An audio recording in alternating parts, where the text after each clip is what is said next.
Bonjour et bienvenue sur opusstratégie.com, le podcast pour les professionnels de l'hôtellerie de luxe et des spas. Je suis Frédéric, une professionnelle passionnée depuis près de 30 ans de ces milieux incroyables que sont l'hôtellerie et le wellness. Aujourd'hui, je vous propose d'explorer ensemble comment passer de spa praticien ou praticienne à spa manager. Tout comme vous, un jour dans ma carrière de spa praticienne, j'ai souhaité devenir spa manager. L'envie d'évoluer et de découvrir l'envers du décor de ce poste prestigieux, incroyablement prenant et passionnant m'attirait.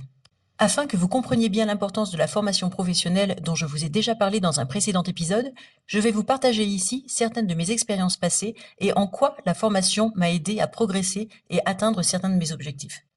Afin de vous mettre dans l'ambiance, je vais vous partager un peu de la positivité qui me caractérise.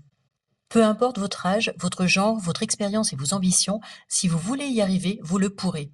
Je vais d'ailleurs transformer le Yes We Can de Barack Obama en Yes You Can pour vous motiver. Ayez confiance en vous. Croyez en vos rêves, ils se réaliseront peut-être. Croyez en vous et ils se réaliseront sûrement. Ça, c'est de Martin Luther King. Mais mon leitmotiv perso, c'est surtout « À cœur vaillant, rien d'impossible », qui me vient de mon grand-père. Il habitait près de Bourges, ville d'un dénommé Jacques Coeur, dont c'était la devise et qui me l'a transmis. Petite parenthèse, son palais est juste magnifique, je vous conseille vraiment d'aller le visiter. Ces phrases m'ont aidé, mais vous pouvez tout à fait chercher les vôtres, de façon à personnaliser votre motivation. Le principal est d'avancer et d'y arriver. Car si vous n'avez pas confiance en vous, le chemin sera plus compliqué, je peux vous le certifier. Commençons par le début. Il vous faut un objectif précis de ce que vous voulez atteindre ou obtenir, une motivation forte, ainsi que de l'ambition et de la détermination. Votre remise en question également vous sera nécessaire pour commencer votre formation ou reprendre vos études. Donc avant de vous lancer, préparez-vous. Mais n'attendez pas d'être parfaitement prêt, vous ne le serez jamais assez. Vous apprendrez aussi beaucoup en étant en poste. Alors, mon expérience. Jamais je n'aurais pu imaginer toutes les facettes de ce métier, tant dans l'humain que l'opérationnel. Ma première expérience en tant que spa manager n'a pas été la plus facile car je passais de spa praticienne à spa manager sans changer d'équipe. C'était en plus ma première découverte hôtelière de luxe, mais au soleil et dans les Caraïbes, ce qui était sympa. J'avais 27 ans, un CAP et un BP en poche, mais aucune expérience véritable en management ni en communication bienveillante et un niveau d'anglais plus que précaire. J'ai dû encadrer mes collègues qui étaient plus âgés que moi, avec un niveau de diplôme inférieur, et je dois vous avouer que ça n'a pas été facile. Alors, en revenant sur cette expérience, qu'est-ce que j'ai appris ? En premier, je devais effectivement acquérir un niveau d'anglais correct, rester positive en toutes circonstances, travailler ma confiance en moi, acquérir le savoir-être et le savoir-faire en milieu hôtelier de luxe, évoluer dans le management et surtout me faire confiance en restant motivé. N'oubliez pas une chose, chaque expérience vous fera progresser. Restez ouvert aux observations et aux critiques éventuelles des autres, mais surtout ne les prenez pas personnellement. Au contraire, prenez-les comme des axes à améliorer.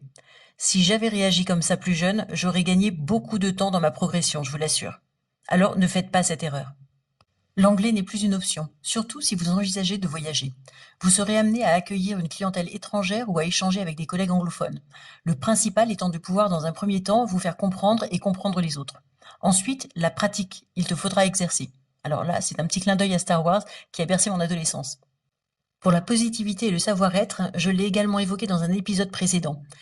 C'est ce qui caractérise le luxe avec élégance. Donc à travailler pour celles et ceux qui ne sont pas familiers avec, car cela vous permettrait de faire une belle carrière.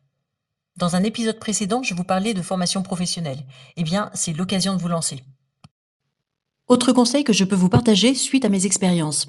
Regardez les petites annonces des postes qui vous intéressent. Vous y trouverez les compétences demandées et pourrez ainsi choisir de vous former sur celles que vous ne maîtrisez pas encore.